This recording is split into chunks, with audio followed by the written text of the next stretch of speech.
Esta é uma obra autoral com inspirações em diversas obras que li ou assisti. É uma história pesada e cheia de drama, então recomendo que repense antes de continuar. Caso queira ler, deixarei na descrição do vídeo um link onde você encontrará o texto escrito. As imagens do vídeo são meramente ilustrativas. Caminhos. Capítulo 20. Desafio. Akon repousava em uma cama simples de madeira, o corpo ainda exausto depois de tudo que enfrentara. Durante 3 dias, ele permaneceu imóvel, envolto por uma calma inquietante que consumia Isabel a cada instante. Ela temia que ele jamais acordasse, mas Frederic mantinha sua serenidade característica, sempre a tranquilizando com palavras sábias e gestos gentis. O tempo parecia se arrastar, o templo mergulhado em um silêncio tenso, até que, ao final do 3º dia, os olhos de Akon finalmente se abriram. Ao despertar, seus olhos não traziam mais a sombra da criatura que antes o dominava. A escuridão que habitava sua mente parecia ter se dissipado, enfraquecida por forças que ninguém compreendia por completo. Talvez fosse a luz purificadora do pergaminho ou a derrota que sofreu para Noxious. Não importava a causa exata. O que realmente importava era que o jovem caçador estava novamente em posse de sua própria consciência. Frederic e Isabel estavam ao seu lado, observando enquanto ele se alimentava, recuperando aos poucos suas forças. Contaram-lhe tudo o que havia ocorrido durante o eclipse, as batalhas, as perdas e a vitória amarga. Akon ouvia em silêncio, absorvendo cada palavra, mas sentindo-se cada vez mais inquieto. Precisava de ar, de espaço para pensar. Seu corpo estava enferrujado pela prisão e pelo repouso forçado. Alegando precisar esticar o corpo, ele saiu para caminhar. A cidade estava desolada. As ruas que um dia fervilhavam de vida agora pareciam espectrais, vazias e marcadas pelos recentes ataques. O silêncio era cortado apenas pelo som distante do vento, carregando a lembrança da tragédia. Akon vagou pelas ruas até o entardecer, os passos pesados e o olhar distante. Ao retornar ao templo, buscou suas coisas com a intenção de partir novamente. Frederic e Isabel tentaram convencê-lo a permanecer. No templo, ele estaria seguro, rodeado por pessoas que poderiam protegê-lo. Mas Akon ainda temia a proximidade dos humanos. O peso da criatura que habitara seu corpo ainda o assombrava.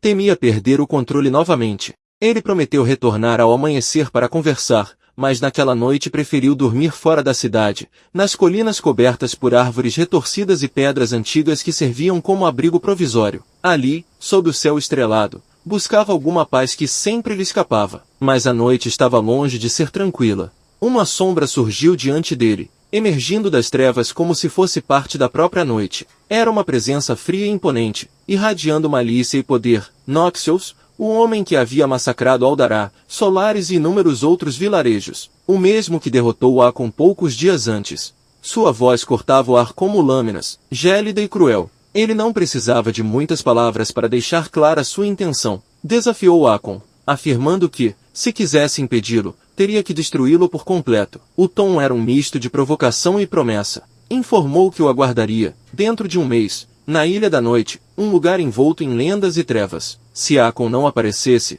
outra cidade cairia em ruínas. Assim como surgiu, a sombra desapareceu, deixando para trás apenas um rastro de frio e desespero. Akon ficou imóvel por um momento, o peito subindo e descendo rapidamente. Mais uma vez, a noite seria longa e perturbadora. O peso da responsabilidade recaía sobre seus ombros com força renovada. Sabia que não poderia fugir desse chamado. O tempo corria, e o destino o aguardava na Ilha da Noite. Ao amanhecer, Akon retornou ao Templo do Sol, seus passos silenciosos pelas grandes passagens de pedra ecoando apenas para os ouvidos mais atentos. Ele não mencionou a visita de Noxious da noite anterior, preferindo manter para si o peso dessa ameaça. A luz suave do sol matinal filtrava-se pelos vitrais do templo, lançando reflexos dourados e vermelhos pelo chão, como se o próprio céu ainda tentasse purificar os horrores da escuridão recente. No salão principal, Frederic o aguardava. O sumo sacerdote, cuja expressão serena escondia a preocupação que o dominava, ele convidou Akon a acompanhá-lo até sua sala.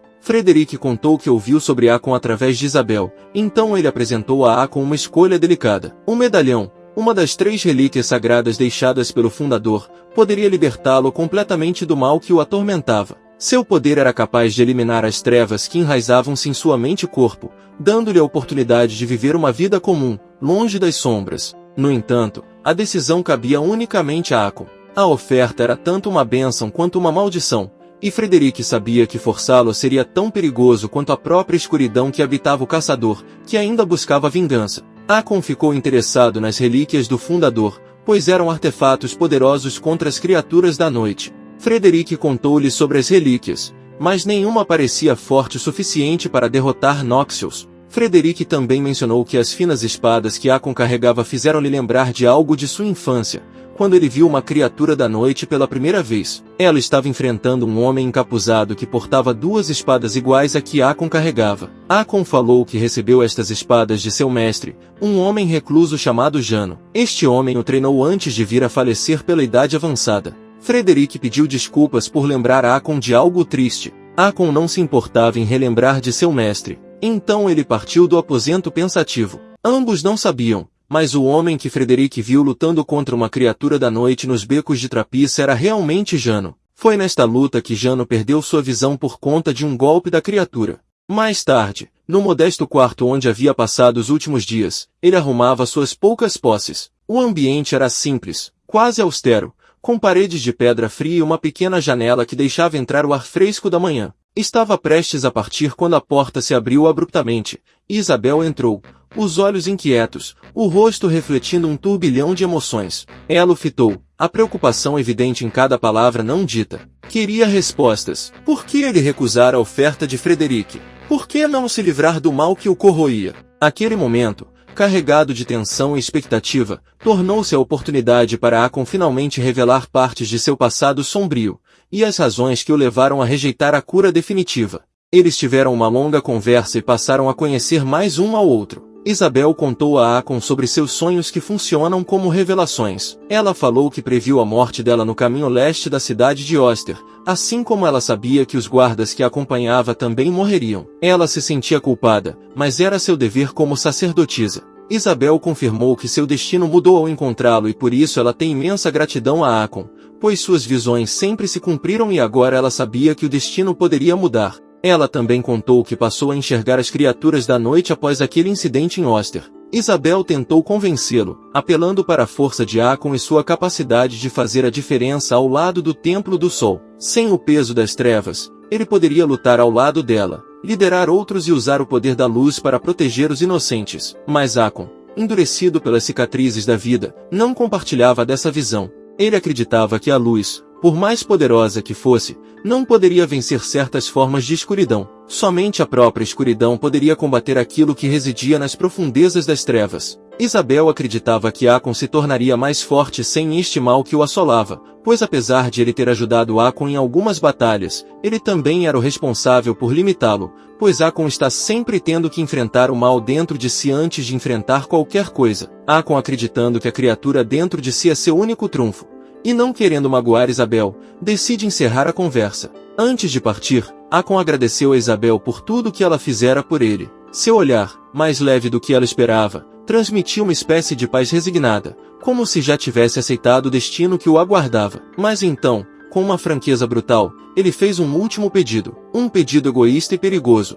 Se um dia eles se reencontrassem, ele implorou que Isabel o matasse sem hesitação, pois o homem que ela conhecia não mais existiria. Apenas a escuridão restaria, e ele não queria ser uma ameaça para aqueles que um dia tentou proteger. Isabel ficou perplexa. Antes que pudesse responder, Hakon já havia partido, desaparecendo pelos corredores silenciosos do templo. O vazio deixado por sua ausência foi quase palpável, como se o ar tivesse sido drenado do ambiente. Um desespero súbito tomou conta dela. Em lágrimas, Isabel correu pelas ruas quase desertas de Solaris, seus olhos frenéticos buscando qualquer sinal do caçador. Mas ele se fora, como um vulto na névoa do amanhecer, deixando apenas a promessa de um futuro incerto e a sombra de uma despedida amarga.